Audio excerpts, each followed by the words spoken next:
এক গায়ে এক বুড়ি বাস করত, নাম তার খেন্তি। খেন্তি বুড়ির ছিল একটি আম গাছ। সেই আম গাছের উপর নজর পড়ল গদা আর পদা নামক দুই ছেলের।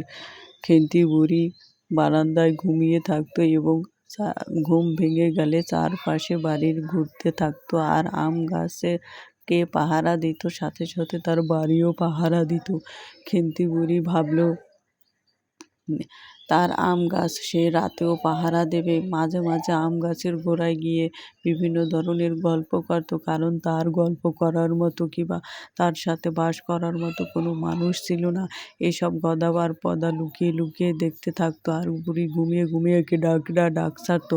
একদিন গদা পদার রুমে গিয়ে দেখে বুড়ি ঘুমিয়েও কেডা কেডা ডাক ছাড়ছে। তাই তারা বুদ্ধি করে দুজনে বুড়ির মুখে গামছা বেঁধে দিল।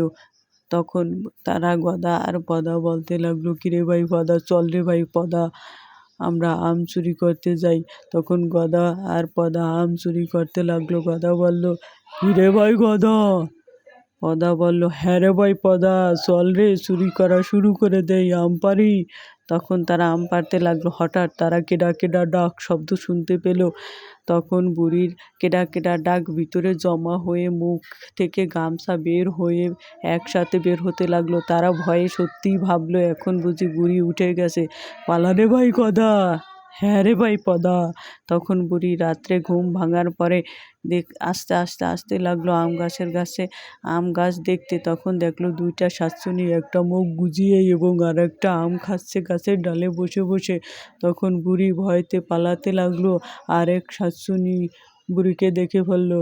রে বুড়ি, আম খাবি নি রে বুড়ি, আয় রে বুড়ি, তোরে একটু আম খাওয়াই। বুড়ি ভয়তে আস্তে আস্তে দৌড়িয়ে দৌড়িয়ে পালাতে পালাতে বলল, না রে, তোর আম তুই খা।